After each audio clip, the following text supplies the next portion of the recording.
म भनेको थिएँ कि नमस्कार, म तेजेन्द्र, कलाकार तेजेन्द्र परियार भनेको टिकटकमा धेरै साथीहरूले कतिले के भनेर बनाउनु भएको छ, कतिले के भनेर हैन। म फेरि आफै त टिकटक हेर्दाखेरि आफैलाई हाँसु उठेर आउने कि है। भर्खर पलाउँदै गरेका छौँ, त्यही पनि मेरो छोरो छ पलाउँदै गरेको। त्यो छोरालाई चाहिँ मैले जाने बुझेको सिकाउने क्रममा पनि मैले चाहिँ अब छोरै कलाकार हो त, अनि म त अब यसै छोरो कलाकार भएपछि मैले नि के होला र कलाकार भन्नलाई भन्ने भयो। चाहिँ म कहीँ बाहिर आज कहाँ जानुहुन्छ बाबा भन्छ, सोध्छ होइन। चाहिँ ठ्याक्क आउँछ अनि ढोकामा आएर सोध्छ, अनि मेरो मन कर्र हुन्छ। किनभने बाहिर यसो म निस्कँदा बाबुलाई नि सुटिङमा हिँडिरहेको मान्छे होइन, कतै जान मन लाग्यो होला, बाबा सुटिङमा जानु नि हो भन्छ। होइन बाबु, म यस्तो काम छ बाहिर गएर आउँछु भनेर ढाँटेर हिँड्नु पर्ने यस्तो छ। सचिनलाई मैले एउटा चाहिँ बुक ल्याइदिएको छु घरमा बसेर बेला बेला टाइममा पढ्ने भनेर।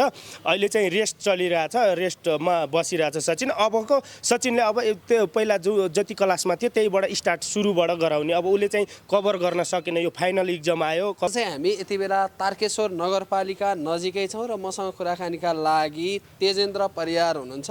उहाँ चाहिँ अलिकति लामो समयपछि मिडियामा आउनु भएको छ र अहिले चाहिँ केमा व्यस्त हुनुहुन्छ, कता हुनुहुन्छ भनेर कतिपय दर्शक श्रोताहरूले खोजिरहेको अवस्था छ भने उहाँ एकदमै अहिले पछिल्लो समय टिकटकमा पनि भाइरल हुनुहुन्छ। धेरै दर्शक श्रोताहरूले चाहिँ उहाँको भोइसबाट चाहिँ कतिले टिकटक पनि बनाइराख्नु भएको छ र एकदमै चर्चामा छ, धेरैले डोइट गरिरहेको अवस्था छ। स्वागत छ तेजेन्द्रजी। हजुरलाई धेरै धेरै धन्यवाद छ सम्पूर्ण मिडियामा बोल्ने मौका दिनुभएको छ। धेरै मैले सुरुमै तपाईँलाई अब टिकटकमा जुन त्यो डोइट गरेको विषयमै जान्छु। त्यो थोरै जुन तपाईँले एउटा टिकटक बनाउनु भयो त्यो चाहिँ एकदमै चर्चामा छ, त्यो थोरै भनिदिनुहोस् त। म भनेको थिएँ कि नमस्कार, म तेजेन्द्र, कलाकार तेजेन्द्र परियार भनेको टिकटकमा धेरै साथीहरूले कतिले के भनेर बनाउनु भएको छ, कतिले के भनेर होइन। म फेरि आफै त टिकटक हेर्दाखेरि आफैलाई हाँसु उठेर आउने कि है। त्यो तपाईँको चाहिँ धेरैले के अझ डुइट गरेर कतिले त कस्तो कस्तो बनाउनुहुन्छ है, कोही नपच्ने टाइपको नि बनाउनुहुन्छ। तर त्यो बनाउनु भनेकै मलाई प्लस पोइन्ट जस्तो लाग्यो। किनभने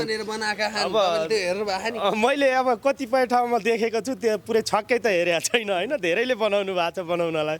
अब कतिले कालो त होइन, खासै एउटामा देखिरहेको थिएँ कालो त होइन तर ठिक्क कालो है, कलाकार त है हुन चाहिँ भनेर नि भन्नुभएको छ कि कतिपय ठाउँमा। त्यो कमेडी टाइपको अलिकति त्यस्तो पर्न गएछ त्यहाँ होइन। तर चाहिँ त्यो एउटा बोलीको मेरो यस्तो भाषा शैलीले गर्दा नि, हावाहुले गर्दा नि मेरो जे होस् टिकटक प्रेमी साथीहरूले धेरै माया गर्नुहुन्छ। मलाई त्यसमा एकदम खुसी लाग्छ। तपाईँले चाहिँ आफूलाई चाहिँ के भनेर चिनाउन चाहनुहुन्छ दर्शक श्रोतामा आज? अब तपाईँको त आफ्नै पहिचान छ न त होइन, कतिपयले अब तपाईँलाई जिस्काएर भन्ने नामहरू पनि छन् हुन्छ। किनभने होइन मलाई चाहिँ एउटा यो मेरो नाम त वास्तविक नाम त थाहा छ सबैलाई। सचिन परियारको बुवाको नाम चाहिँ तेजेन्द्र परियार हो है भन्ने त थाहा छ। तर मलाई धेरै दर्शक श्रोताहरूले मलाई माया गरेको नाम चाहिँ निकनेम, कलौटे नाम भनेर निकनेम राख्नु भएको छ। त्यसको लागि एकदम सम्मान छ। मैले पहिला सुरुमा चाहिँ भन्दाखेरि एकदम पारा तातेर आउँथेँ मलाई होइन, रिस उठ्थ्यो। अनि पछि म यो सामाजिक सञ्जालतिर बुझ्दै जाँदा त मलाई त अनि टिकटककै कुरो आयो क्या। त्यही टिकटकमा नि बस्दै जाँदा कलौटे बेबी आई लभ यु होइन, कलौटे सर, कलौटे राजा होइन, यस्तो नाम तरिकाले आउनु लाग्यो। ओहो, मलाई त सम्मान गरेर म अब होइन, म त्यति पढ्न त जान्दिनँ तर त्यो देख्दाखेरि अलिअलि चाहिँ एकदम घोरिएर पढ्दा त्यस्तो देख्दाखेरि मलाई चाहिँ कतिपय साथीहरूले एक दुईजना हुन्छन् अब गाली गर्ने, उहाँको मनमा जस्तो आयो त्यस्तै लेख्ने हो होइन। तर चाहिँ कलौटे भनेर चिनेर चाहिँ मलाई चाहिँ मेरै छोराले राखिदिए नाम हो। खासमा म चाहिँ दाङ तुलसीपुर महोत्सवमा जाँदाखेरि बाबालाई रिस उठेको बेलामा के भनेर फकाउँछौ भनेर चाहिँ भोजराज थापाले सोध्नु भएको थियो कि सचिनलाई चाहिँ प्रश्न। महोत्सवमा 10,000 दर्शक हुनुहुन्थ्यो। त्यो दर्शक फर्स्टचोटि महोत्सवमा जाँदा फर्स्टचोटि नै धेरै दर्शक पाएको ठाउँ हो होइन। त्यहाँ जाँदाखेरि अनि बाबालाई के भनेर फकाउँछौ सचिन भनेर कमेडी पारामा सोद्धाखेरि सचिनले चाहिँ काठमाडौँको माटो छ बलौटे, मेरो बाबा हिरो हुनुहुन्छ कलौटे भनेर हिरो हुनुहुन्छ भनेर थप्ने क्या छोराले फकाउनको लागि होइन, खुसी पार्नको लागि। त्यो भन्दाखेरि अझै धेरै प्लस पोइन्ट। त्यही माथि नै अब जोडी परे भएको मैले त अब उहाँहरू खासमा मैले सम्मान गर्ने बुवा आमा हुनुहुन्छ, उहाँहरूको नाम चाहिँ मुसी कलौटे थियो। त्यो चाहिँ उहाँहरू नि सँगसँगै हामी सँगसँगै सामाजिक सञ्जालमा देखिएको भएर सँगसँगै नै नाम उठ्यो। त्यो नाम चाहिँ एकदम शुभ नाम रहेछ कलौटे भनेको। आफूलाई चाहिँ कलौटे भनेर चिनाउनुहुन्छ भनेपछि दर्शक नै मैले चिनाउनु भन्दा नि दर्शकहरूले त्यसरी चिन्नु भयो।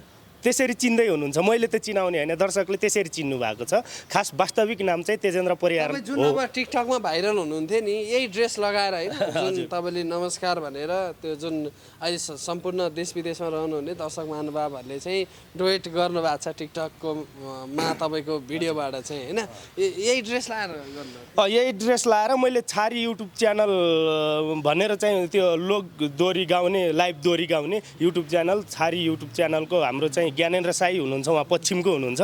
उहाँले चाहिँ सर लाउन यति भनिदिनुहोस् भनेर मजाकमा भन्नुभएको थियो है। म चाहिँ इन्द्रेणीको नि नाम ल्याएँ, इन्द्रेणीमा गरेको भिडियो हो त्यो। त्यो भिडियो सर्वाधिक भाइरल भएछ। मलाई त त्यो थाहा छैन। तेजेन्द्रजी के हो यार, यस्तो बनाइरहेछन् मान्छे, के हो तपाईँ कहाँ हुनुहुन्छ भनेर सोध्नुहुन्छ फोन गरेर, अचम्म लाग्यो। अनि होला डोइट बनाएका यति धेरै किन कलौटेलाई मन परायो? अब यस्तो दर्शकले अब कमेडी टाइपको मलाई सोध्नुहुन्छ होइन, यसले कतिखेर के बोल्छ है भनेर नि कान ठाडा पारेर नि सुन्ने ताल हुन्छ नि त दर्शकले त। अब बोल्छ है कलौटे के बोल्छ भन्ने हुन्छ नि, त्यो भएर अनि म त्यो बोलिहालेँ। बोल्दाखेरि त्यो बोलीलाई मलाई एकदम माया गरिदिनु भएको छ। मैले चाहिँ कसैले ट्विट गराएर मलाई चाहिँ एकदम तुच्छ पारेर बोल्नुभयो भनेको होइन कि, म खुसी भएको छु त्यसमा चाहिँ, किनभने मलाई त्यो गर्नु भनेकै दर्शकले माया गरेर हो। मलाई त्यो माया पाउँदा मलाई एकदम खुसी छ। अनि लगातार अनि मैले त्यसपछि अनि मेरो त्यति बेलाको समयमा मेरो फोन पनि हराएको थियो। अनि म टिकटकबाट नि अलि 1 हप्ता भएको थियो मैले चाहिँ टिकटक चलाएको थिइनँ। अनि यसो हेर्छु भनेको त म आफैलाई अचम्म परेँ कि कति गछ के भ्युज होइन। अनि त्यहाँबाट मैले पनि मेरो टिकटक आइडीमा मैले नि त्यस पछाडि फोन ल्याएपछि नमस्कार म कलाकार तेजेन्द्र परियार भनेर चाहिँ मैले फल्न मिडियामा बोलेको थिएँ। त्यो धेरै भाइरल भएछ। त्यहाँबाट अनि मलाई पनि फेरि पनि माया गरिदिनु होला भनेको 1.1 मिलियन गयो के मेरोमा नि। भनेपछि त मलाई दर्शकले धेरै माया गर्नुभएको छ। तपाईँलाई त कलाकार नमाने हो नि कि क्या हो त दर्शक श्रोताहरूले? त्यसो भए अब कलाकार तेजेन्द्र परियार भन्दै गर्दा त तपाईँलाई खिसी उडाए त फेरि। तपाईँ गायक त हुनुहुन्छ त?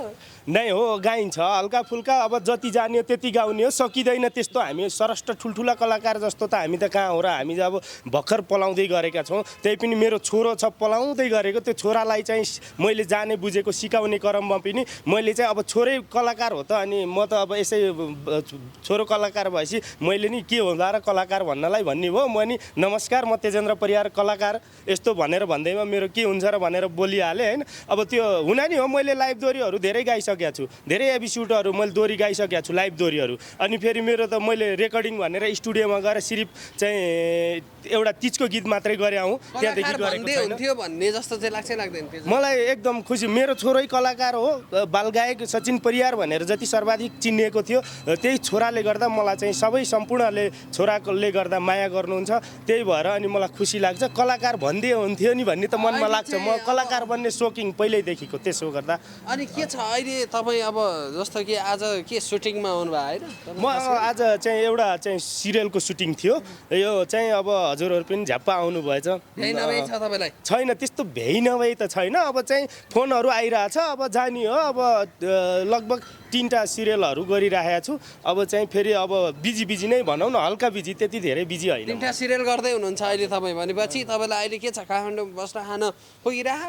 नै, अब कलाकार हो, कलाकारको व्यथा कलाकारले धेरै जसो बुझ्नुहुन्छ होला कति दुःख गाह्रो हुन्छ भन्ने कुरो त बस्नलाई काठमाडौँमा। तर चाहिँ एउटा सोकिङ हुन्छ कलाकार बन्ने मान्छेमा होइन। त्यो भएर मैले चाहिँ सोकिङको तरिकाले मैले चाहिँ गरेँ हुन्छु। म त्यति साह्रो यो म कलाकारै बिजनेस गर्छु भन्ने त छैन। मैले चाहिँ कलाकार पाटोबाट चाहिँ छोरालाई चाहिँ अगाडि बढाउन लागिरहेको छु, त्यही नै हो।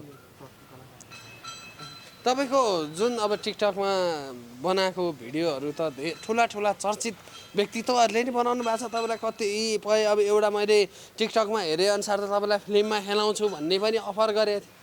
गर्नु भएको छ भन्ने मैले सुनेको छु। कमेन्ट पढ्न त्यति जान्दिनँ, कमेन्टमै लेखेरै भन्नुभएको छ। उहाँले चाहिँ ट्विट गरेर गर्नुभएको छ। त्यो चाहिँ मैले भिडियो देखेको छु, तर कमेन्टमा त्यति त्यो लेखेको मैले पढ्न जान्दिनँ, नजानेको हिसाबले भन्नुभएको छ। अब मलाई चाहिँ अब धुम 5 पनि खेल्दै फिल्ममा चाहिँ खेलाउने भनेर म तयारीमा छु। जय किसानले खेलाउँदै हुनुहुन्छ? जय किसान नायक जय किसान दाइले चाहिँ मलाई खेल्नुपर्छ है तेजेन्द्र भन्नुभएको छ। म खेल्ने हो। उहाँ अब चाहिँ किन अवसर पाएसम्म गुमाउने रोलमा खेल्नुहुन्छ तपाईँ फिल्म पनि? अब त्यो त क्यारेक्टर कस्तो हुन्छ होइन, अब त्यही अनुसार जाला होइन। अब नाम त मेरो कलौटे नै रहला, केही छैन होइन। तर क्यारेक्टर कुन हुन्छ भन्ने कुरो मलाई त्यति थाहा छैन। अब त्यहाँ खेलिसकेपछि थाहा होला। अनि अहिले चाहिँ छोरो चाहिँ के गर्दैछ? तपाईँ अब छोरोसँगै हुनुहुन्छ कि अथवा छोरो मम्मीसँग छ कि के छ? सचिन बाबु त अब मैसँग छ होइन, अब मैले राखिरहेको छु। अब घर फ्यामिली बुवा मम्मी नै आउनु भएको छ काठमाडौँतिर, यसो त मम्मी बिरामी हुनुहुन्थ्यो अनि ल्याएर आउनुहोस् भनेर बुवा मम्मीहरू हुनुहुन्छ। अनि सचिनको म बाबा भइहालेँ। अब कर्म दिने आमासँगै अब होइन, जन्मदिनी भन्दा नि कर्म दिने बसिरहेछ। अहिले आमासँगै। के छ सचिनलाई अब केही पढिरहेको कि सचिन यतिकै घरमै छ कि के छ उसको स्वास्थ्य? यस्तो छ, सचिनलाई मैले एउटा चाहिँ बुक ल्याइदिएको छु घरमा बसेर बेला बेला टाइममा पढ्ने भनेर। अहिले चाहिँ रेस्ट चलिरहेछ, रेस्टमा बसिरहेछ सचिन। अबको सचिनले अब त्यो पहिला जति क्लासमा थियो त्यहीबाट स्टार्ट सुरुबाट गराउने। अब उसले चाहिँ कभर गर्न सकेन, यो फाइनल इक्जाम आयो कभर गर्न सक्दैन सर भनेर मैले स्कुलको सरसँग पनि, हाम्रो विजय सर हुनुहुन्छ हाम्रो चाहिँ होइन, उहाँलाई चाहिँ मैले भन्दाखेरि हुन्छ सर त्यही गर्दा हुन्छ सुरुबाट नि। अब तपाईँको इच्छा, अब बाबु आउन सक्छन् भने त पठाउनुहोस् भन्नुहुन्छ। तर मेरो मनले नमानेको हुनाले मैले पठाएको छैन, किनभने अलि ठिक भयो स्ट्रङ बनाएर स्कुल पठाइयो भने राम्रो। पहिलाकै क्लास दोहोऱ्याउँछ सचिनले?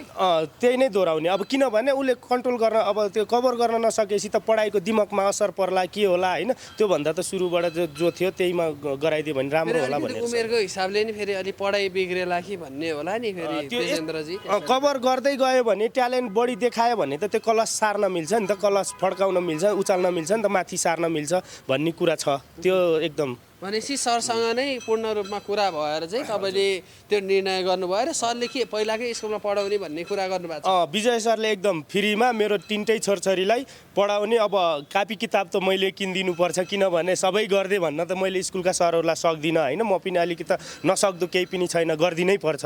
तर चाहिँ सरहरूले हामीले फ्री पढाइदिन्छौँ, फिसहरू पर्दैन, फी चाहिँ चाहिँदैन। 3 भना छोरछोरीलाई हामीले फ्री पढाउँछौँ भन्नुभएको छ विजय बेलबासी सरहरू। सचिनको जस्तो कि टाउकोको अपरेसन गरियो होइन, टाउकोको अपरेसन गरिसकेपछि कति भयो अहिले रेस्टमा बसेको? उसको स्वास्थ्यमा के छ, सुधार छ कि के छ? अहिले धेरै सुधार, एकदम सुधार भइरहेको छ। अब चाहिँ सचिनलाई चाहिँ अब टाँकाहरू अझै पुरा फुकेको छैन होइन, अब सन्चो हुँदैछ अनि बिस्तारै फुक्ला होइन। अब धेरै नै छैन टाँकाहरू, 4-5वटा टाँकाहरू फुक्न बाँकी छ लगभग भनेपछि अब सन्चो भइसकेको छ। उसलाई चाहिँ त्यो टाँका पनि त्यो चाहिँ जम्ने र आफै फुक्ने खालको टाँका लगाइएको रहेछ, राम्रो रहेछ। अनि अहिले चाहिँ राम्रो छ, जे होस् खाना नि खान्छ, टन्न टाँटो छ होइन। मलाई चाहिँ म कहीँ बाहिर आज कहाँ जानुहुन्छ बाबा भन्छ, सोध्छ होइन, चाहिँ ठ्याक्क आउँछ अनि ढोकामा आएर सोध्छ अनि मेरो मन कर्र हुन्छ। किनभने बाहिर यसो म निस्कँदा बाबुलाई नि सुटिङमा हिँडिरहेको मान्छे होइन, कतै जान मन लाग्यो होला, बाबा सुटिङमा जानु नि हो भन्छ, होइन बाबु म यस्तो काम छ बाहिर गएर आउँछु भनेर ढाँटेर हिँड्न पर्ने स्थिति छ। अहिले चाहिँ टाँठो भएको छ कि सचिन। अब घरमा बस्न नि अल्छी लाग्ने हुन्छ होला, के गरेर बस्छ घरमा? बोर लाग्छ। अनि बेला बेला यसो बाहिर मम्मीले 1-2 टाइम चाहिँ 1-आधा घन्टा बाहिर त्यति हावामा हिँडाल्यो भने नि त्यसको मुखहरू त्यो सलेनले होला अलि फुल्ले जस्तो देखिन्छ, भित्रै राख्यो भने त्यसलाई एकदम राम्रो हुन्छ भनेर अब मोबाइल देखाउने, अब घरि कुरा गर्ने, सिकाउने होइन, गफ गर्ने, खेलाउने, त्यो टाइपको तरिकाले उसलाई चाहिँ ट्यालेन्ट गराइराख्ने। अनि त्यस्तो छ। टिकटक लाइभतिर चाहिँ अहिले तपाईँले देखाइराख्नुहुन्छ बेला-बेलामा होइन? मैले देखाउँछु, किनभने उसलाई फ्रेस गराउनु पर्यो नि त। ऊ चाहिँ म्युजिक भिडियो खेलेको मान्छे अब होइन, राजेश हमालसँग चाहिँ खेलेको मान्छे, अहिले चाहिँ त्यहाँ रुमभित्र बस्दा उसलाई नि बोर लाग्दो, बाबा यो भिडियो म यस्तरी खेलेको थिएँ नि, यस्तै खेल्न जाने हो नि भन्छ। अहिले त्यो भन्दाखेरि मेरो मन कर्र हुन्छ, किनभने त्यसलाई चाहिँ ठिक भए त मैले ल्याएर बाहिर यस्तै राम्रै गर्थ्यो होला नि छोराले भन्ने हुन्छ क्या मनमा। त्यो भएर चाहिँ अहिले चाहिँ बाबुलाई धेरै राम्रो छ। अब राम्रो धेरै दर्शकले माया गरिदिनु भयो सचिन बाबुलाई। जसरी चाहिँ बिरामी भएको थियो, सचिनलाई जोगाउनु पर्छ भन्नुभएको थियो, त्यही तरिकाले अहिले सचिन राम्रै छ, राम्रै खाइरहेछ, बसिरहेछ। तपाईँ दर्शकको मायाले त्यही भन्छु म त। सचिन जस्तो कि अब बिरामी थियो होइन पहिला त, अब अहिले सुधार भइसक्यो। अब के छ, पहिलाकै ती दिनहरू थियो नि जुन म्युजिक भिडियो सुटिङ भ्याइ नभ्याइ हुन्थ्यो, त्यो समयमा गीत गाउने पनि अब भ्याइ नभ्याइ हुन्थ्यो, त्यस्तै बनाउँछु भन्ने चाहिँ छ कि छैन तपाईँलाई? अब पहिलाकै स्थानमा चाहिँ म ल्याएर छोराको भविष्य पनि बनाउँछु र साथसाथै चाहिँ मेरो आफ्नो भविष्य पनि बनाउँछु भन्ने चाहिँ छ कि छैन? त्यो त एकदम हुने भयो नि सर। मेरो भविष्य नि पहिला मेरो भविष्य बनाएपछि पो बल्ल छोराछोरीको भन्छ। किनभने छोराछोरीलाई त मैले कमाउनु पऱ्यो नि त। मैले कमाएँ भने छोरछोरीलाई हुने हो होइन। मैले केही नगरेँ भने त छोरछोरीले कसरी प्रगति गर्न सक्छन् र? पहिला मैले चाहिँ गर्नु पऱ्यो पहिला, अनि छोरछोरीलाई मैले बनाउनु पऱ्यो। मेरो भनाइ त्यही हो, छोरछोरी त बनाउनु पर्छ। छोराछोरी आफ्नो हो, अरूले बनाइदिन्छन् कि भन्ने आधारमा हिँड्ने भएन। आफ्नो तरिकाले कसरी बनाउने, अगाडि कसरी बढाउने, शिक्षा दीक्षा कसरी दिने, बोली भाषा सिस्टम कसरी सिकाउने, आफ्नो छोरछोरीको लागि केयर चाहिँ मैले गर्नुपर्छ।